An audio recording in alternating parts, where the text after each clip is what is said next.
La Sociedad Dominica de Medios de Comunicación, Sodomco, presenta A Pensar Más con Rosa María Palacios.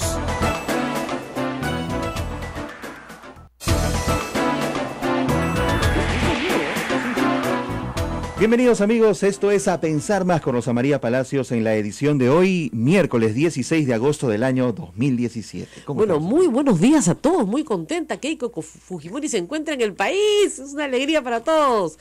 Bueno, ayer he recibido y hoy también toda clase de, ¿cómo les puedo decir?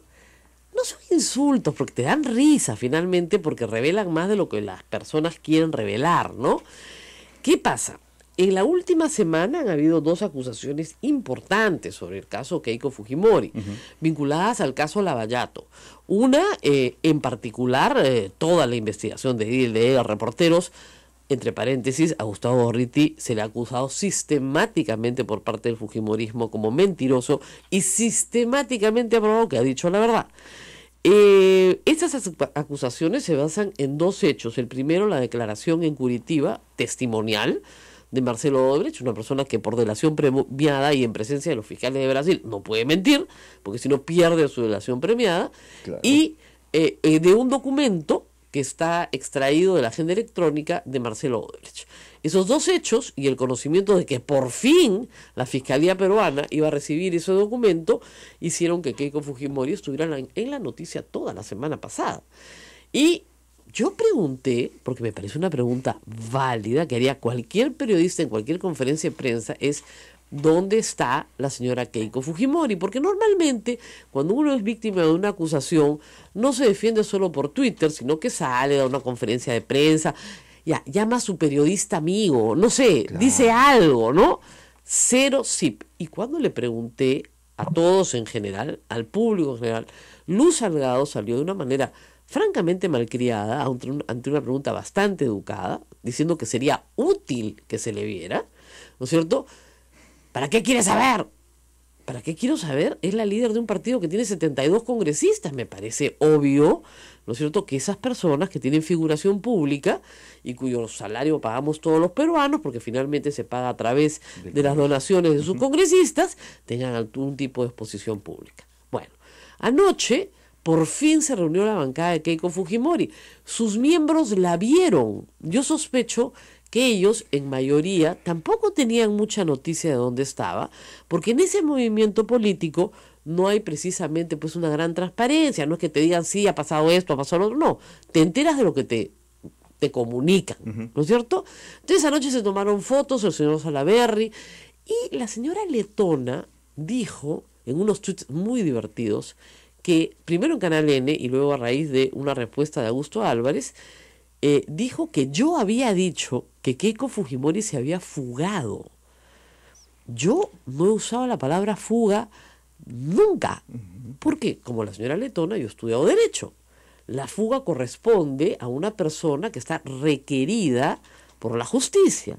Yo no creo que Keiko Fujimori esté en requisitorias, ¿no es cierto? Entonces, si no está en requisitorias, no puede estar fugada.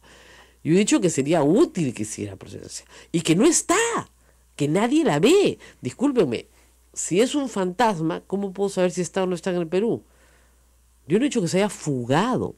Pero ella le repitió la palabra 2 veces, en 2 tweets diferentes, lo cual me hace pensar en una cosa que en psicología tuve que pedir ayuda ahí inmediatamente a los tuiteros. Eso de que tú dices una palabra que el otro no ha dicho, ¿cómo se llama eso? ¿A qué corresponde? ¿A qué corresponde? Unos me dijeron, el pez por la boca muere, te traiciona tu conciencia. Bueno, se llama acto fallido. Claro, es bien interesante. O sea, es algo que está en tu inconsciente, ¿no es cierto? Que no deberías decir, pero se te escapa. Y se lo atribuyes a otra persona. Claro, pero dice más pues del que usa la palabra que de mí. Entonces hay que tener, creo yo, mucho cuidado cuando se agrede, incluso para agredir. Yo comprendo el momento y le digo, mira, se los perdono porque comprendo el momento, ¿no es cierto? Están en una situación complicada, ¿no es cierto? No creo que de eso hayan hablado en su reunión de bancada, donde todo está estupendo y todo está muy bien, nada que temer, estupendo, macanudo, pero están en una situación complicada porque hay dos procesos en este momento y uno tercero sobre los fondos de campaña en sí mismo, que sí sé que está en pañales, pero el de la doctora Sara Vidal con Joaquín Ramírez no está en pañales. La doctora Sara Vidal tiene como investigada, no como testigo, a Keiko Fujimori desde febrero de este año. Y la tiene como investigado porque finalmente el patrimonio del señor Joaquín Ramírez y de su hermano Osías Ramírez, congresista de Fuerza Popular y el otro ex congresista de Fuerza 2000, discúlpenme, 2011, bueno, no tiene explicación. De cobrador de combi a 18 propiedades, 34 automóviles, y no se puede, pues, pero en fin. Entonces, la pregunta es, si tú no sabes dónde está la líder política, y no sale pues ni siquiera al balcón, manda saluditos, manda una foto, ¿no? Kenji se baña en las guaringas y nos manda sus fotos, ¿no? Yo le puse, Kenji, no sé, ¿no? Ya sé que te ha suspendido y te ha castigado, pues, ¿no? Pero no sabrás dónde anda tu hermana. Según una teleoyente, pero bueno, no puedo dar fe de esto tampoco, porque no he estado ahí, estuvo en el vuelo del lunes pasado, de hace una semana, de Newark a Lima, Keiko Fujimori. Entonces, si estaba en el vuelo de Newark a Lima el lunes pasado, ¿por qué no han podido decir durante toda la semana dónde estaba? Lean la respuesta de Luz Salgado, es ¿a ti qué te importa? Para que sigas derramando tu bilis. Yo no estoy derramando mi bilis, estoy informando. Y yo digo, miren, lo mismo pasó en el 2000. Cuando preguntábamos dónde estaba Vladimiro Montesinos, claro, los fujimoristas te escupían. ¿Y desde cuándo importaba dónde está?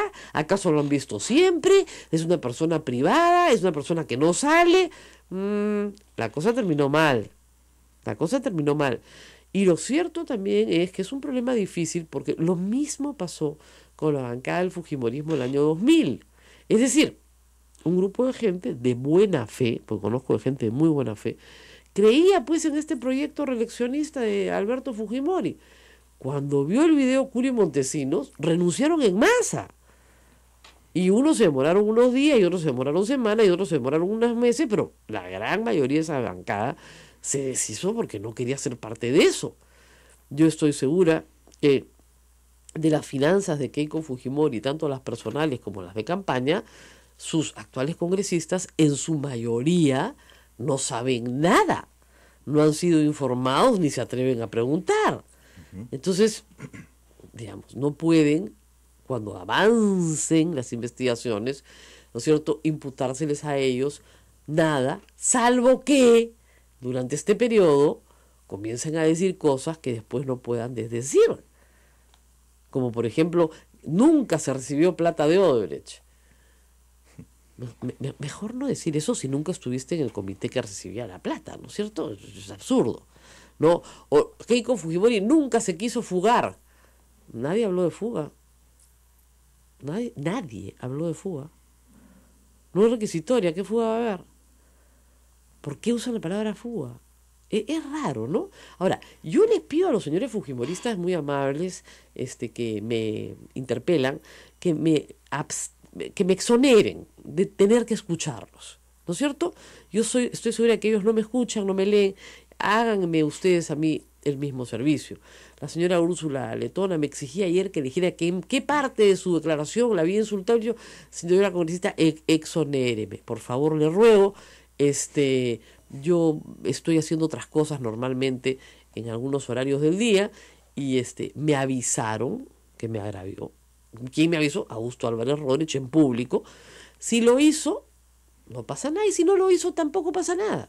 Me da exactamente lo mismo, de verdad, me da exactamente lo mismo. Entiendo que es parte de su trabajo. Y entonces luego pone ella, miren este Twitter, ahora se entiende cómo se gestó la supuesta fuga de Keiko.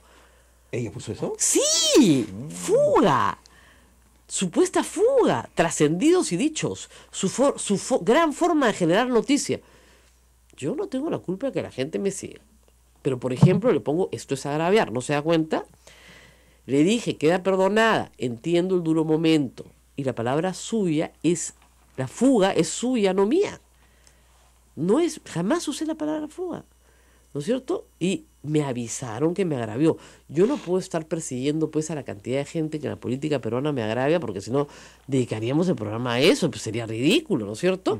Pero sí corresponde, creo yo, ahora que llegó y visto los hechos, algunas medidas de arraigo que tiene que dar la Fiscalía. Es decir, si la Fiscalía puede meter presos a Ollantumala y a Nadine Heredia sin siquiera acusar, pues alguna medida de arraigo tendrá que darle a Keiko Fujimori, ¿no? Hay muchas, ¿ah? Avisar antes de salir del país, por ejemplo, o viajar con permiso del juez, o que sus hijos no salgan. Que sus hijos no salgan del país, por ejemplo, no dar poder a otra persona para que sus hijos salgan del país, por ejemplo, ¿qué más? Impedimento de salida, por ejemplo. Nada de eso es prisión, ¿ah? Son medidas de arraigo, ¿ya? Y no les gustan las preguntas. Ahora, yo me imagino que si no les gustan las preguntas de periodistas, adentro tampoco deben poder preguntar, ¿no? Creo, ¿ah? Supongo, ¿cómo serán esas reuniones, no? Ahora, yo pregunté ayer, un datito más, por favor, si no fuera molestia, cuando llegó una persona que estuvo en la sala de embarque de Newark, dice que la vio. Ahora, yo no sé si voló de Newark a Lima, aparentemente sí, de repente voló de Newark a otra parte, no lo sé, porque no tengo pues el boarding pass de la señora, ¿no? Lo importante, señores fujimoristas, ya lo hicieron antes, y pues, es una recomendación gratis, ¿no? No tienen que tomarla, ¿no? En serio, pero trompearse con el periodista no cambia la noticia. Y las noticias están bien claras. Hay una acusación a Joaquín, no hay una acusación, hay una investigación a Joaquín Ramírez, que perdió el beneficio de inmunidad parlamentaria ya en agosto, septiembre del año pasado, y que por lo tanto puede ser investigado, igual que Keiko, que perdió el beneficio de inmunidad parlamentaria en agosto del año pasado, y que por lo tanto ella mucho antes, en agosto del año 2011, por lo tanto pueden ser investigados plenamente. Y hay dos investigaciones que para el caso de Keiko Fujimori son graves. Una Lavallato y otra el desbalance patrimonial de Joaquín Ramírez, ¿no es cierto? Es curioso, ¿no? Es esta fijación con el tema de los periodistas, en vez de responder ¿dónde está su líder?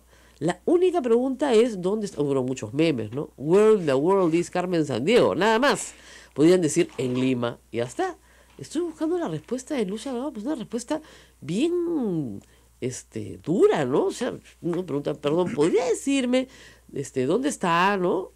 Para saber, pues, ¿no? Así como digo, como Kenji lo dice, estoy acá en las Guaringas, bañándome rico, la temperatura está helada, ¿no? ¿No? Entonces, sí, pues, ya con eso podríamos establecer más o menos dónde está, pues, ¿no?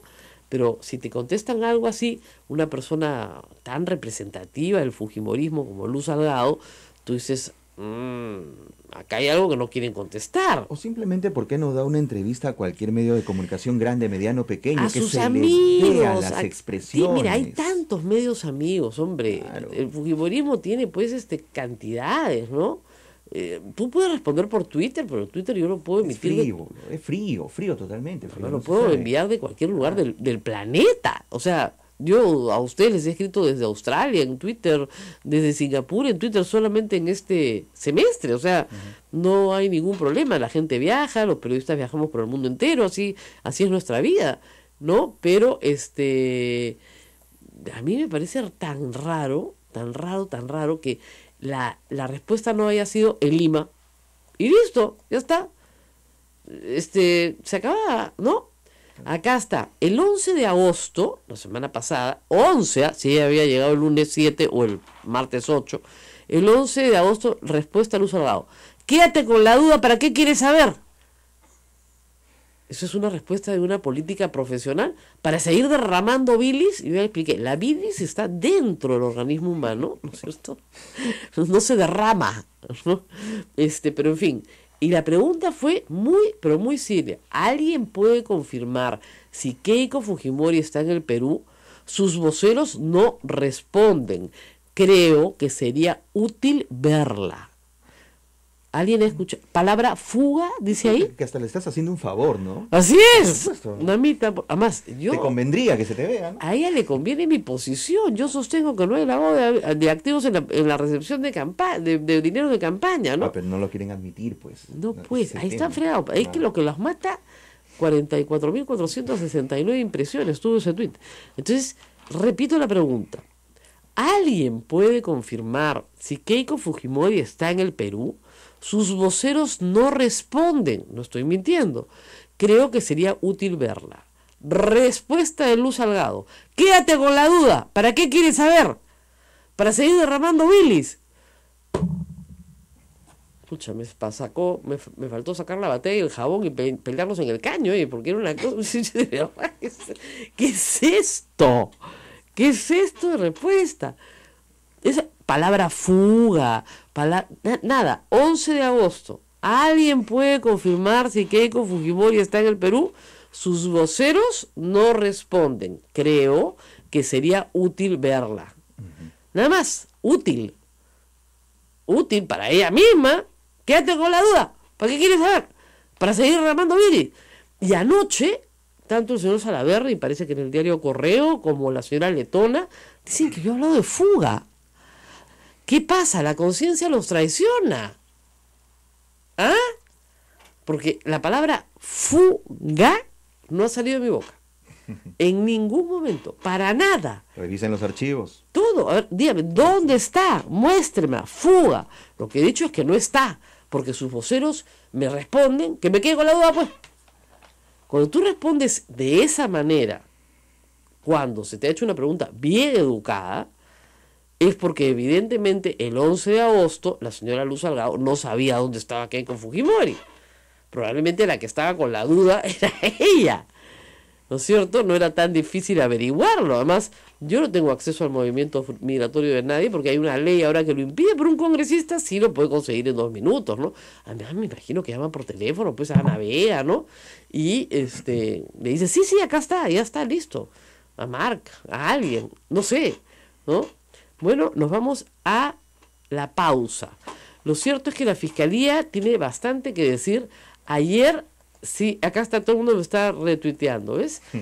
Acá, alguien puede confirmar. Eso fue todo lo que dije, nada más. Fuga, no sé qué, maldita, desgraciada. Bueno, yo no tengo la culpa que el resto de los periodistas no les digan las verdades en su cara, pues. No tengo, pues, la culpa.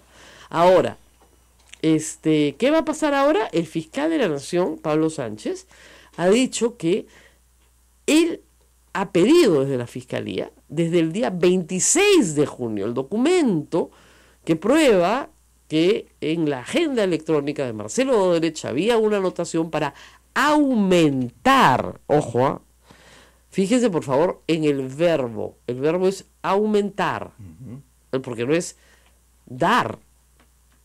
Yo te puedo dar y cuando ya te di, te aumento, aumentar. Yo no te puedo aumentar si no te he dado. Yo no te he dado nada. Te voy a aumentar. No, no me has dado nada, recién me estás dando. Aumentar. Muy bien. Si a uno le dieron 3 millones y a la otra había que aumentarle 500, ¿500 qué? 500 pescaditos, 500 moneditas de colores, 500 qué? Tuppers, me dicen 500 tuppers, ¿no? Eso lo tendrá que saber propia Keiko Fujimori o su secretario general Joaquín Ramírez, que en ese momento era el encargado, supongo, de ver la parte económica, ¿no es cierto? Entonces, así es. Ahora, digamos una cosa entre paréntesis, que en la familia de Keiko Fujimori hay gente fugada, yo no lo puedo evitar.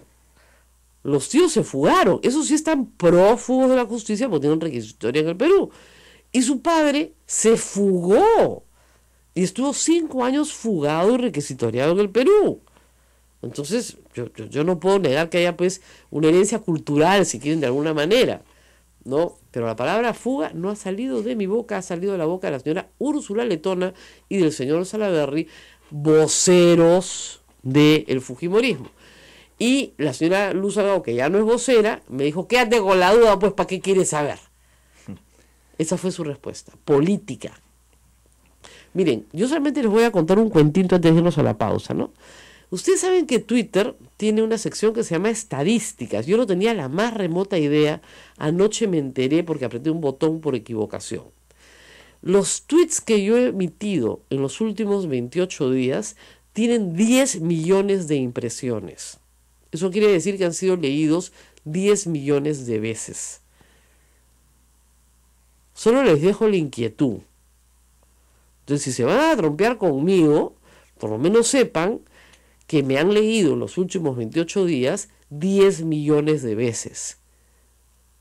Desde una persona que no está en la señal abierta, que no está en la concentración de medios, que está en una radio pastoral transmitiendo a esta hora de la mañana, con Santa Rosita al lado. A ver si pueden con ella. Vámonos a la pausa y regresamos. Esto es A Pensar Más con Rosa María Palacios. Sodomco, Sociedad Dominica de Medios de Comunicación. 8 de la mañana, 24 minutos. Hay algunas participaciones, Rosa María Palacios, en la cuenta de Facebook Live de Radio Santa Rosa, integrante de la Sociedad Dominica de Medios de Comunicación. Enrique Lainez dice: Rosa María, ¿está segura que está en Lima? Porque de Estados Unidos decían que viajaba a Japón. Bueno, yo no estoy segura de nada. Lo que reitero es lo que han dicho sus, uy, se me desarmó el micro. Lo que han dicho sus, voceros, que son el señor Salaverry y la señora Letona. Han presentado el señor Salaverry una foto, porque ayer la gente exigía foto, ¿eh? Estaba un poco indignada la gente. Foto. O sea, cálmense, ¿por qué no? Tengan confianza en las personas, por Dios, tampoco se trata de dudar, ¿no? No estoy segura de nada. Pero lo que han dicho sus voceros sí estoy segura, porque lo han dicho. Ya, yo soy responsable por lo que yo puedo constatar, pero sí puedo constatar que sus voceros lo han dicho. Y otra participación dice Pati Pinto, por ejemplo: Keiko Fujimori fue congresista de 2006 a 2011, cargo que de congresista no se puede renunciar. O sea, cuando recibió dinero, dice ella, de Odebrecht, ¿era congresista y funcionario público? Se pregunta. Sí, porque en el Congreso de la República no se pide licencia para postular a nada, ni a la presidencia de la República ni a la reelección. Pero, les explico, el antejuicio para los congresistas y para ministros y para el presidente de la República dura 5 años, ¿ok? Ese plazo para Keiko Fujimori venció, ¿cuándo? En agosto del año pasado, en agosto del 2016. Por lo tanto, ella no tiene beneficio de antejuicio, porque ya venció ese plazo y tiene que ser juzgada como una persona común y corriente.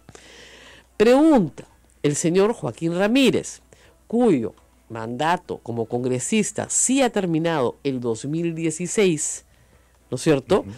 Sí tiene beneficio de antejuicio. Salvo que se le acuse por crímenes cometidos antes de ser congresista, lo cual es difícil de deslindar, porque de lo que está discutiéndose es de su patrimonio y de los incrementos patrimoniales indebidos que son inexplicables porque suceden en un periodo muy breve de tiempo. En menos de 10 años él pasa de cobrador de combi a un hombre millonario. Digamos, si de millones se trata, tiene varios, ¿no? No multimillonario, pero sí un hombre rico. Entonces, esto, ¿no es cierto?, está siendo investigado. ¿Desde cuándo? Desde el año pasado, en septiembre. ¿Por qué? Porque hasta agosto, un mes después de que dejas de ser congresista, se te tiene primero que acusar al Congreso para que te levante la inmunidad. En septiembre ya él no tenía inmunidad parlamentaria. No confundir las instituciones, ¿ok? No confundir inmunidad parlamentaria con antejuicio. Son instituciones separadas. Muy bien. Entonces, en septiembre ya no tenía inmunidad parlamentaria. Por lo tanto, a pesar de que había sido acusado por la doctora Julia Príncipe del lavado de activos del 2014 y salta expediente fiscal en fiscal porque tenían que hacerse el trámite ante el Congreso, es recién en septiembre del 2016 donde la doctora Sara Vidal toma el expediente. Revisa el número de propiedades, revisa el número de automóviles, revisa las propiedades en el exterior, en fin, hace todo esto. Y durante la campaña se recoge información de este famoso testigo, Jesús Vázquez, un testigo desautorizado por el fujimorismo, al que luego le cambian una declaración telefónica, y eso causa, en cierta forma, la desilusión de cierto sector que tal vez hubiera votado por Fujimori y cambia el voto por Kuczynski, ¿no es cierto? ¿Se acuerdan del famoso audio de no sé si sé, no, etcétera? Manipulado completamente. Ok. Ese famoso señor Jesús Vázquez le dice al señor Joaquín Ramírez que lo puede llevar a ver aviones. De hecho, tiene fotografías con él viendo aviones. De repente le gustaba ir a ver aviones, ¿ya?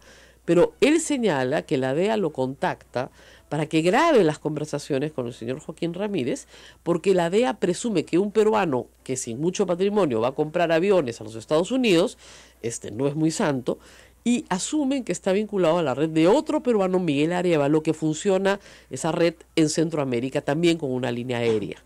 Dentro de estas conversaciones, Jesús Vázquez alega, no está probado, pero alega que el señor Joaquín Ramírez le agarró confianza y le dijo que Keiko Fujimori le había dado 15 millones de dólares para que se los lave en grifos, en estaciones de servicio, cuyas utilidades iban a entrar al sistema y él las iba a aportar a la campaña. Los grifos existen, unos pertenecen a Osías Ramírez, actual congresista, y otros pertenecen a el señor Joaquín Ramírez, ex congresista. Los grifos existen, las propiedades existen, los automóviles existen. Lo que no existe es el origen de la fortuna del señor Joaquín Ramírez. Unos la imputan a la universidad a las peruanas, es decir, que sería testaferro su tío, y que en realidad estaría sifoneando dinero de las peruanas el tío a través de él, ¿no es cierto? Esa es una posibilidad. La otra, una vinculación con alguna actividad de origen ilícito. No digo cuál, pero si está metida en la DEA, en la historia, se podrán imaginar cuál. Entonces, eso es, o sea, como dicen los gringos, facts. Yo no estoy contando nada que no sean hechos. No le gustan los hechos. Inventemos otra realidad, ¿ya? Pero en fin, vamos a hablar de otros hechos. Está conmigo el doctor Llanela. El doctor Llanela es un médico vinculado a ver, vamos a ver, ha sido asesor de la Defensoría del Pueblo entre 1998 y 1999, del 2005 al 2011, y ha tenido una intervención importante en la investigación de las esterilizaciones forzadas en el Perú. La señora María Cecilia Villegas Otero, vinculada abiertamente al fujimorismo y fujimorista entusiasta, ha publicado un libro que se llama La verdad de una mentira, Planeta lo ha editado, el caso de las 300.000 esterilizaciones forzadas. Y el título en sí es una mentira, ¿no es cierto? Porque nadie ha dicho nunca, creo yo, aunque algunos dicen que sí, que a 300.000 mujeres en el Perú se les esterilizó forzadamente, porque si eso fuera verdad, ¿te imaginas tú el tamaño de la demanda que tendría el Estado peruano? Lo que se dice es que en el contexto de la esterilización masiva de 300.000 mujeres, en ese contexto, se produjo por parte de una política estatal esterilizaciones que fueron forzadas. Lo curioso es que el libro, que he podido releer rápidamente, señala que efectivamente existieron ejecuciones, iba a decir, ese es otro libro, esterilizaciones forzadas, que sí existieron y que las investigó la Defensoría del Pueblo. Y el doctor Gonzalo Llanela es citado profusamente, justamente para señalar que no hubo nada aquí, que el problema es de los médicos.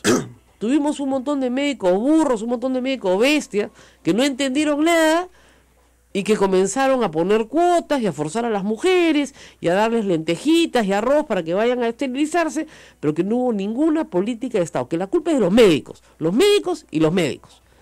Bueno, acá estamos con un médico que investigó este caso. Doctor Llanela, ¿cómo está usted? Buenos días, ¿cómo está? Yo he hecho un resumen muy apretado. ¿Es así? ¿Usted justifica lo que pasó señalando que la culpa es de los médicos? No, yo no, o sea, no digo que los médicos que realizaron esterilizaciones forzadas sean inocentes. Claro. De hecho, son cómplices de este crimen y creo que lo que hace esta autora es descontextualizar las cosas para tratar de justificar una tesis que además se cae por sí sola. Yo lo que digo en el libro además es una citación de un artículo que publiqué, es una crítica hacia cuestiones que tiene la cultura médica con respecto a no respetar derechos individuales, que es una cuestión histórica de la medicina y que de alguna manera con ejemplos que yo pongo en este artículo, que es parte de otro libro que se llama Memorias de los casos de esterilizaciones, que lo publicó la Biblioteca Nacional, En contexto de esto yo critico esa parte de la medicina y critico posiciones del gremio médico con respecto al caso de las televisiones que no han sido abiertamente críticos. Pero una de las cosas que es más saltante de esto es que yo lo hago en parte porque si alguna experiencia tuve en el tiempo que investigué los casos como parte del equipo de la Defensoría del Pueblo, fue interactuar con médicos que eran parte del programa. Y todos ellos eran cirujanos, todos ellos son ginecobstetras, y todos ellos tenían una idea muy clara de tratar de combinar y de hacer un programa muy coercitivo con respecto a esterilización. Doctor Llanera, usted que estuvo en la Defensoría del Pueblo, ¿no le cabe duda que en el año 96, 95, 96 hubo un programa que tenía metas que partían de una política pública del Estado peruano para reducir la natalidad coercitivamente en los Andes peruanos? No cabe ninguna duda. Fue un programa diseñado con metas claras. Ellos trabajaban sobre metas de reducción de pobreza y para esto utilizaban estas ideas, que además no son ideas que las han generado ellos, son ideas que se arrastran. Son ideas maltusianas. Maltusianas, que es toda una cuestión de desarrollo de cierto tipo de pensamiento de la mitad del siglo XX hacia adelante, de la segunda mitad del siglo XX. Y eso generó un programa además que era masivo, requirió una cantidad muy grande de recursos. Y lo hay a entender también sobre esta tesis, es algo que para mí lo absurdo que uno es pensar en que médicos individuales pudiesen ser capaces de tener algo de una magnitud tan grande, es entender, bueno, cómo son los servicios de salud en el Perú. Es decir, los servicios de salud en el Perú no son, uno ve hoy en día las condiciones que está ahora, imagínense eso en el año 1995, y hacer 250.000, 300.000 esterilizaciones en 2-3 años requería una cantidad de recursos muy grande. Eran más o menos 100.000 al año la meta, ¿no? No, era más. O sea, incluso un año hubieron cerca de 800.000, ¿no? ¿800.000? Claro, perdón, No, 80.000 en el año, perdón. Sí, es en el año 95 es el año tope, pico, 96 que es el año tope, son 80.000. Ahora, podrían decirle, no, doctor, es que efectivamente había una demanda insatisfecha que venía de muy atrás. Entonces, sí, efectivamente, bueno, usted es médico, concluirá que las mujeres tienen que tener libertad y ciertamente a su disposición todos los métodos anticonceptivos que quieran tener para regular su fertilidad. Eso totalmente de acuerdo. Y eso debería ser una obligación del Estado. Sí, debería ser, y justamente se utilizó todo un contexto de contexto internacional, estas conferencias a las que Fujimori asistieron. viaja a la conferencia de Beijing de la mujer, donde, claro, Beijing plantea problemas complicados. Por ejemplo, en Japón se obligaba a las mujeres a abortar, ¿no es cierto?, el segundo hijo. En Japón, perdón, en China, ¿no? Entonces, ese no es el modelo que queremos adoptar ciertamente en el Perú. Pero al plantearse esta política, como dice usted, tiene que haber quedado documentos, testimonios, informes. Lo que dice María Cecilia Villegas es que no existe documentación alguna sobre esto, salvo a nivel de DISAS, ¿ok?, de las direcciones de salud.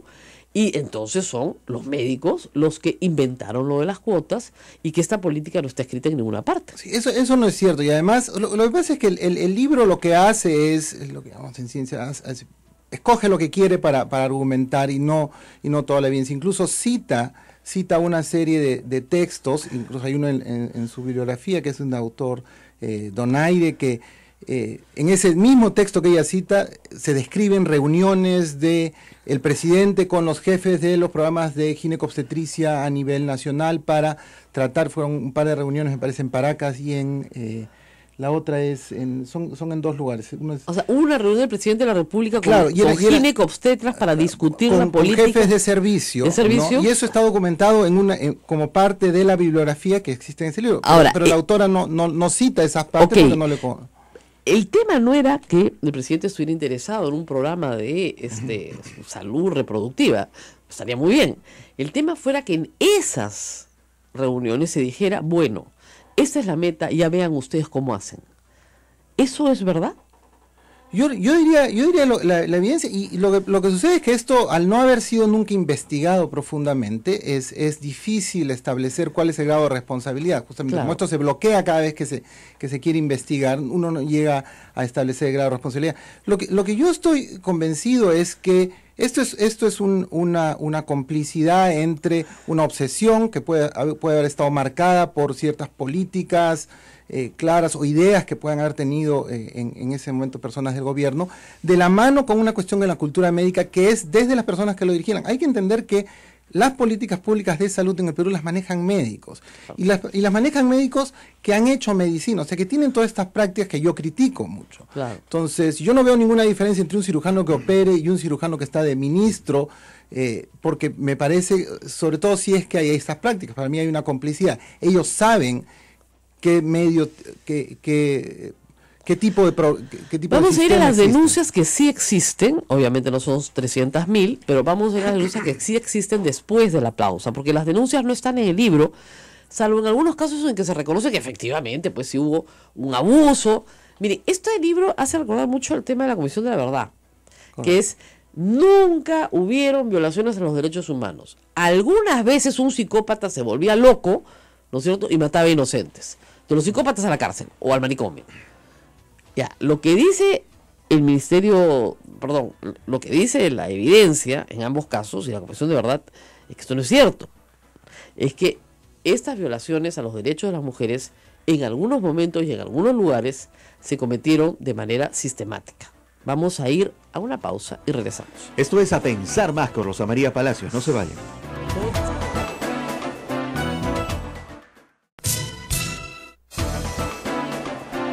Continuamos, amigos, esto es A Pensar Más con Rosa María Palacios, 8:43. Esto es Sodonco, la Sociedad Dominica de Medios de Comunicación que integra Radio Santa Rosa en Lima, Radio Santo Domingo RSD en Chimbote, Radio San Martín Arequipa, Radio Veritas RTV Cusco y también Radio Cepagua Ucayali, Radio Quillabamba La Convención y Radio Madre de Dios en Puerto Maldonado. Estamos en vivo en AM y FM en estas emisoras. Y muy pronto voy a estar en vivo en Arequipa, o sea, agárrense, me voy para allá, a Radio San Martín. Yo, cuando les pase la resaca de la fiesta, voy a estar en Arequipa muy pronto. Pero vamos al tema de las esterilizaciones forzadas. En su experiencia, en esos años en la Defensoría del Pueblo, más o menos, ¿cuál es el universo de quejas? ¿Cuántas quejas hay entre las que se presentaron a la Defensoría, las que se judicializaron directamente? Porque no todas se presentaron a la Defensoría. ¿Cuál es el universo de quejas sobre este programa? Bueno, yo ahí sería muy cuidadoso en usar la palabra universo de quejas. O sea, el asunto de la Defensoría es que es una institución muy pequeña y en esos tiempos era mucho más pequeña que Así esta. es. Recursos muy limitados. Su labor es encontrar, o sea, que lleguen quejas, que personas puedan tramitar sus quejas. Viendo lo difícil que es eso en el Perú, estamos hablando además de un Perú en el año 95, 96, posviolencia, qué tan fácil es para una persona venir y acercarse a una institución pública y quejarse. No, si hay un subregistro. Claro. Y eso sí, o sea, si uno ve los informes de la Defensoría, el número es limitado, y en eso sí el libro lo que hace es, dice, ok, en este informe hay 80 casos, sí, pero eso no es una muestra representativa de absolutamente nada. Okay. Uno sabe, la labor de la Defensoría es ver si es que esas quejas representaban algo que impresionaba, ser sistemático e inmediatamente actuar, que es lo que se hizo. ¿Qué es lo que se hizo? O sea, digamos, hay, según el libro, 732 quejas en total en todo el periodo, y algunas corresponden incluso al año 2001, 2002. Así es, sí. 732 quejas y que la mayoría corresponden a personas que se arrepintieron después de dar un consentimiento informado, lo cual es bien discutible porque pueden haberte sacado la firma con coacción, ¿no es cierto? Entonces, en todo caso, sí, yo he visto las fotografías, además no las denunció una persona que no fuera cercana al fujimorismo, las denunció Rafael Rey. Salían Festival de Ligadura de Trompas, ¿ya? Vasectomía para ti. Entonces, de verdad, con banderolas en los pueblos. Entonces, tú no puedes hacer pues la ligadura de trompas un festival, pues, ¿no? Y yo añadiría en eso una de las herramientas más importantes cuando uno investiga estos casos es escuchar a las víctimas, escuchar los testimonios. Exactamente. Y eso es algo que evita el libro. No, Entonces, no hay un solo si testimonio. hay testimonios en una cara sobre personas que quieren, para tratar de visibilizar la necesidad de métodos de control de fertilidad, o sea, Está muy personas que bien. tienen muchos hijos. O sea, para la autora sí es importante el testimonio, solo que no lo usa cuando no le conviene. El testimonio, y los testimonios que dicen, básicamente la historia que te cuentan es una historia muy repetida de violencia, de el Estado que llega y las busca, no con médicos, sino en cuestiones preparatorias, de ir a tratar de reclutarlas en las zonas donde están, y estamos hablando de zonas rurales, y de utilizar recursos del Estado para llevarlas y luego de tratarlas muy brutalmente y muchas de ellas con secuelas físicas. Y esto ocurre en diversos lugares del Perú que de ninguna manera pueden haber estado conectados. Hay mucha información de esterilizaciones y campañas, por ejemplo, en Huancabamba, en zonas de la Sierra del Norte. También. Y en Anta, en Cusco, donde hay un grupo, y hay que entender que no hay forma que estas personas se hayan podido comunicar, ¿no? O sea, que no hay forma que los médicos hayan podido ser todos, todos malos a la vez. Todos malos a la vez, con esa cantidad de recursos, y además que todas estas personas te cuenten exactamente lo mismo. Hay un proyecto muy importante que está en la web, que se llama el Proyecto Equipo, que son básicamente audios de una línea gratuita para que mujeres relaten. Yo entiendo que el universo que se ha podido establecer de denuncia, pero obviamente hay mujeres que simplemente se quedan calladas y no denuncian, es más o menos 2.000 mujeres. ¿Es así? Yo entiendo que lo que pasa es que se abrió un registro. Exactamente. Y el registro tiene un número algo mayor que eso actualmente. Pero sí, lo que pasa es que hay una denuncia de 2.000, que es un caso que se ha juntado y se ha presentado, pero cuando se ha abierto el registro, yo entiendo que el registro, que es una cuestión más o menos dinámica, ya tiene un número mayor. Okay. Evidentemente, en un país donde el subregistro de denuncias es... Porque le digo, le van a decir lo siguiente: mire, si fueron 300.000 en realidad las que se hicieron en el periodo, y el registro es de 3.000, eso es el 1%. El 1% es un margen de error normal en un procedimiento médico. No, bueno, eso no es así. Una es suficiente para decir. No, yo lo sé, desde el punto de vista de derechos humanos sí, bueno. Pero desde el punto de vista de... Yo estoy haciendo, le hablo por si acaso yo estoy con el doctor, pero digamos, lo que le van a decir es 1% es una tasa de error médico en el maltrato a una persona, problemas culturales de los médicos, pero que en realidad no hubo ninguna política. Lo que pasa claro, es que... y que no hay y eso justificaría decir que no hay una cuestión estructural. Exactamente, porque son muy poquitas. Yo compararía eso con el porcentaje de transacciones, no sé, que ocurre en el Estado y los casos que se denuncian de corrupción, por ejemplo. Claro. Uno puede sacar números o decir, a ver, cuántos jueces son sancionados por corrupción y cuántas sentencias se emiten. En realidad, utilizar eso es yo creo que es perverso, porque se está jugando con un daño y con un daño muy grave en la dignidad de las personas, y lo que ocurrió fue eso. Si el Estado estuvo involucrado... Sí hay videos, yo he visto una película, correcto. O sea, sí hay algunos videos de tremendos maltratos, pero pueden decir, no, lo que hiciste en el libro es, ese es un médico, esa es una enfermera, esa es una obstetriz, ese es un equipo, ese no es el Estado. Bueno, la única forma de saber eso es investigar. Ahora, ¿por qué? Esa es la parte interesante. Esto se judicializó en el año 2001 y luego se archivó. ¿Nunca ha podido ser judicializado? Nunca ha podido llegar a instancias de juicio oral.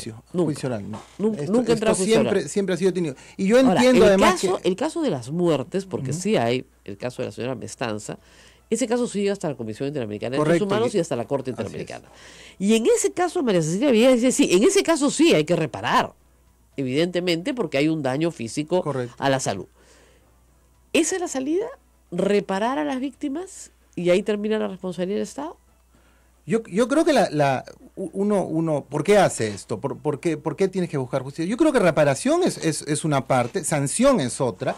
Y lo otro es que hay que reconocer, una de las cosas que evita el libro es decir que esterilizaciones forzadas de personas vulnerables son un problema en el mundo hace mucho tiempo. Lógico. Estoy hablando de China, por ejemplo. El Perú no es un caso aislado de esterilizaciones y de una política pública que haga esto. Esto, como hemos dicho, responde a cierta ideología, responde a cierta forma de ver políticas públicas y responde a ciertos intereses. y responde también a una cultura médica, ha acompañado a la medicina. Esto, si uno ve la historia, esto es muy similar a lo que se hacía a inicios del siglo XX, la eugenesia, que era un poco la forma de hacer ciencia en esos tiempos. Luego esto cambia de discurso, han habido políticas de esterilizaciones muy grandes y claramente vulneradoras de derechos humanos en la India, en China, claro, y sigue habiendo. pero lo que dice el hoy. libro es, eso no pasó acá. Bueno, eso se tiene que investigar y demostrar. Lo que sí es cierto es que efectivamente no están los testimonios de las víctimas. Y tampoco hay nada de historia en este libro. O sea, ahí no se cita. A China se le citan las dos personas que hacen el prólogo como si fuese una maravilla. En China se obligó a abortar. Bueno, claro, pero o sea, aquí no hay nada de historia. Es básicamente como si fuese el primer lugar del mundo donde se acusase de esterilizaciones. Un poco se hace un programa en otro planeta y esta persona solo necesita, porque básicamente lo que ella justifica es el programa. Termina diciendo es que por culpa de un grupo conservadores, aliados con ONGs rojas, por ponerlo de alguna manera, no hay programas de salud reproductiva hoy día en el Perú. ¿Eso es verdad? ¿No hay programa de salud reproductiva hoy día en el Perú? Sí hay programas de salud reproductiva, por supuesto que sí hay. Lo que ocurrió fue que el programa se canceló, y es cierto que después en el gobierno del señor Toledo llegaron Luis Solari, y todos ellos, que hicieron una serie de retrocesos con respecto a los derechos de las mujeres para el control de su fertilidad. Eso es cierto también, pero yo creo que eso es... Básicamente este es un libro que trata de exculpar a un grupo de personas, no es... Básicamente disculpar a Alberto Fujimori, a los ministros de Estado, a los directores generales y a los que estuvieron en la construcción de una política que usted insiste sí existió.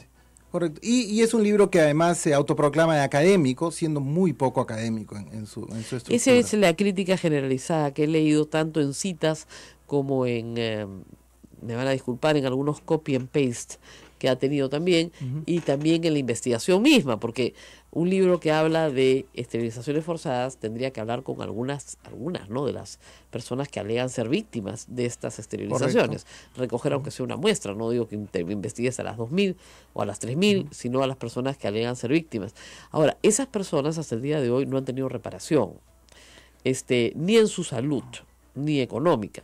No, y quizás la única alternativa que tienen es este registro que podría generar algún tipo de camino de... Claro, y las personas fallecidas, lo que se alega es que es el número, no voy a decir una cosa que suena horrible, ¿no?, que es el número estadístico normal cuando se esteriliza a tantas miles de personas. Eso no es cierto.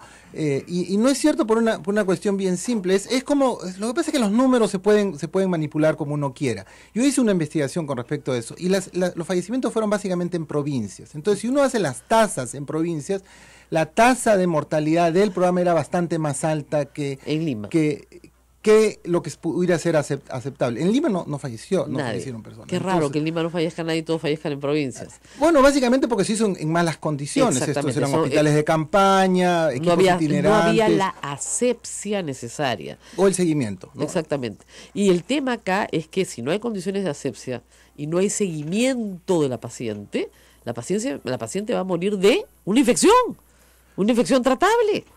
Y las pacientes que murieron en este programa murieron de infecciones tratables. Infecciones, complicaciones operatorias. Claro. Y septicemia, básicamente. Sí. Entonces, ese es el problema. Y eso es algo que también hay que decir. Entonces, a veces estos libros son muy importantes porque un tema que está pasando desapercibido después de 20 años, vuelve, ¿no es cierto?, a la esfera pública. Lo interesante de la participación del doctor Yanela es que él era un médico jovencito que estaba en la Defensoría del Pueblo. Vamos a regresar a la pausa porque nos va a contar, me contaban que lo acusaban de que lo habían jalado en ginecobstetricia. Regresamos. Estamos con el doctor Gonzalo Yanela Malca, médico y ex asesor de la Defensoría del Pueblo, hablando sobre el tema de las esterilizaciones forzadas en el Perú. Y la cantidad de citas que tiene. Sodomco, Sociedad Dominica de Medios de Comunicación. Gracias a las personas que participan a través de las redes sociales, tanto en Facebook como en Twitter de Rosa María Palacios y el Twitter de Sodomco. Continuamos. Bueno, sí, y queríamos hacer algunas precisiones. Entonces, las citas suyas en este libro que yo he leído es lo que se llama en inglés un misquoting, es decir, ha cogido un pedacito de un texto más amplio, lo ha puesto fuera de contexto y lo ha puesto en el libro. ¿Estoy en lo cierto? Sí, correcto. O sea, lo que hace es básicamente coloca algo para argumentar algo a su favor, como si yo estuviese acusando A los médicos. Bueno, yo no es que no acuse a los médicos, yo creo que alguien que comete una esterilización forzada sabe lo que está haciendo, No, y siempre sí, he por dicho que supuesto. lo saben porque... Pero yo creo que quien diseña la política y que es un médico también piensa que moralmente estaba haciendo lo correcto, que es lo que yo digo. Yo enseño además cursos de ética y siempre tengo esta discusión sobre que una persona cuando hace este tipo de daños no es solo... Así es, ética médica es un curso fundamental. Yo enseño ética en las comunicaciones y también tengo que decir algo, porque me contaba el doctor Yanel en la pausa, que lo llamaron del comercio, y lamentablemente el doctor Yanel atiende pacientes. Y de acuerdo a la ética médica, sus pacientes son su prioridad. Espero que así sea, ¿no? Para todos los que somos pacientes. Y tiene 12, 13, 14 horas al día cuidando a sus pacientes. Y le dijo al periodista del comercio, corrígeme si me equivoco, que podía a esta hora, pero después se tiene que ir a atender pacientes.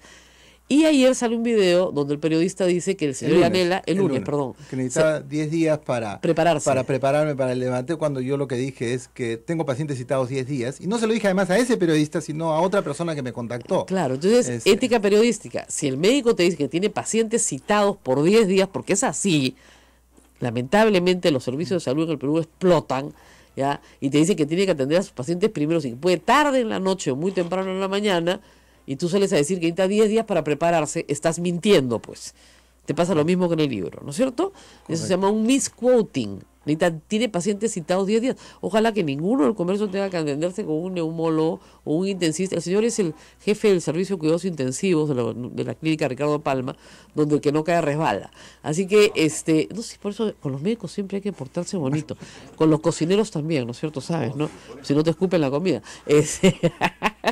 Pero a lo que voy, es decir, durante sus investigaciones en la Defensoría del Pueblo, hace ya tantos años, hace casi 20 años, cuando era un médico joven, recién egresado, le decían que usted no era ginecobstetra, lo habían jalado en el curso. Sí, no, lo primero es que no era ginecobstetra y estaba un poco desautorizado. Eso lo dijimos, bueno, las discusiones que estamos teniendo son sobre derechos fundamentales, no tienen nada que ver con ginecobstetricia. Y después salió el rumor que yo había sido jalado en el curso, y ese es el tipo digamos, evidentemente no había otra forma en médico joven de tratar de presionarte para que no indagues. Claro, cuando eres joven eres salvaje y puedes hacer lo que quieras, indagó todo. Es. ¿Llegó a conversar con las víctimas? Sí, claro, nosotros recorrimos sobre todo el lado sur, Ayacucho, Huancavelica, y víctimas y personas que se y encontraron que el relato se repetía una y otra vez con las mismas características. El relato se repite siempre, es un relato muy consistente, y además si uno lo compara con otras partes del Perú es muy similar, es de alguna manera una aproximación de alguien de un servicio de salud, ya sea una obstetriz, ya sea una técnica que tienes que venir, tienes que esterilizarte, o sencillamente que llegue un camión y las suben a todas y se las llevan a un centro de salud. ¿Qué hizo la Defensoría como recomendaciones? Porque yo entiendo que en el año 99 el programa sí cambió. A raíz de la presión pública. Y eso es importante. Hay un informe de la Defensoría a fines del año 97. Exactamente, 98 comenzó a cambiar el programa. Y yo participé un poco todo el 98 y en el informe que sale alrededor del año 91, que es el informe 27. En ese contexto, en ese año, ese 98, hubieron algunas acciones, algunos cambios, sobre todo hacia inicios del 99. Yo entiendo que Monseñor Cipriani se quejó no solo la Iglesia Católica en general, de las circunscripciones, también congresistas. Reitero, Rafael Rey, presentaron fotografías en programas de televisión y llamaron la atención sobre la compulsión. Es decir, una mujer tiene derecho bajo la ley peruana, no estamos hablando de la Iglesia Católica, bajo la ley peruana, de pedir ser esterilizada. Pero no se le puede obligar, es una cosa espantosa. Y para que vean cómo funcionaba, y les doy un ejemplo.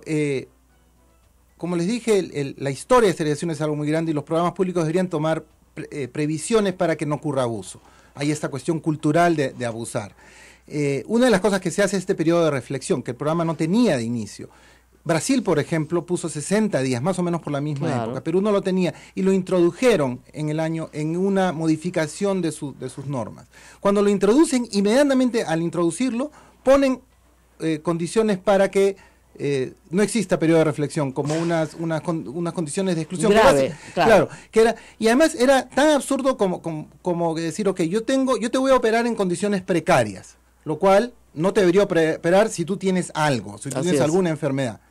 Y las condiciones para excluirte del periodo de reflexión son justamente esas condiciones, esa situación. Lo que es absurdo, te voy a provocar claro, digamos, si tienes alto riesgo quirúrgico, igual te opero. Y te voy a operar en las peores condiciones. Yo cuando les hice notar eso en el programa, yo recuerdo estas discusiones, y además yo recuerdo en ese momento, además tenía el brazo enyesado y golpeaba la mesa porque me indignaba esto, lo que me decían era, tú no sabes, y ahí es que salieron estas cosas, ahí lo han jalado, ¿no? Tú no sabes. Y finalmente hubo también un informe de la Defensoría en la cual se pidió la modificación, pero para que entiendan un poco cuál era la dinámica, había una meta de hacer esterilizaciones. Cualquier cosa que disminuyese esa meta era desde el plano de diseño de esta política corregido, porque la meta era esterilizar mujeres. ¿Y la meta era cuánto? ¿100.000 al año? La meta era bajar la pobreza. La pobreza. Y además, una de las cosas que importantes, muchas de las personas que trabajaban en el ministerio en ese momento trabajaban bajo una tipo de remuneración que requería una evaluación de metas. Entonces, su desempeño. Y el desempeño estaba relacionado con metas, y metas es la meta de personas que estuviesen protegidas permanentemente, es decir, esterilizadas, era parte de los indicadores para que una persona manteniese su puesto de trabajo. ¿Eso está aprobado como indicador? Bueno, lo que pasa es que son cosas que van paralelas, los indicadores de metas están, y el programa tenía metas, entonces y eso no está en el libro, por supuesto. No, evidentemente no. Evidentemente. Bueno, muy bien, doctora Yanela, muchísimas gracias por estar con nosotros. Acá cerramos el tema y yo no tengo ningún interés en abrir un debate hasta que no se investigue esto en el Poder Judicial, que es un lugar donde corresponde hacer la investigación. Muy bien, 9:04, nos tenemos que despedir. Hasta mañana. Hasta mañana. Mañana, no, hoy día, muy importante, va a haber la lectura del caso Cabitos, muy importante, por favor, es un tema de derechos humanos muy serio. El caso Cabitos es una base en Ayacucho donde como dirían los militares, se eliminó, ¿no? O sea, se asesinó a un número hasta ahora indeterminado de personas que entraban a la base y nunca salían. Los restos han sido encontrados en fosas, el caso es muy serio y muy emblemático para derechos humanos. Ayer el caso Huancapi se perdió. La doctora Gloria Cano ha manifestado su protesta. Yo espero que apelen y pueda realmente encontrarse justicia para un grupo de alcaldes, eran candidatos a alcaldes, y la esposa de uno de ellos que estaba embarazada, en total 8 personas, considerando el niño que estaba por venir, fueron asesinados por una patrulla militar. Según la corte ayer, es cosa juzgada porque en el 95 hubo un juicio que determinó que habían sido los de Sendero Luminoso. Cuando en este juicio se ha probado abiertamente que era una patrulla militar, incluso identificando a los miembros de la patrulla militar. Increíble. ¿Lo de Cabitos es lectura de sentencia? Hoy, correcto. Mañana tendremos información. Hasta Listo, mañana. No, hasta mañana.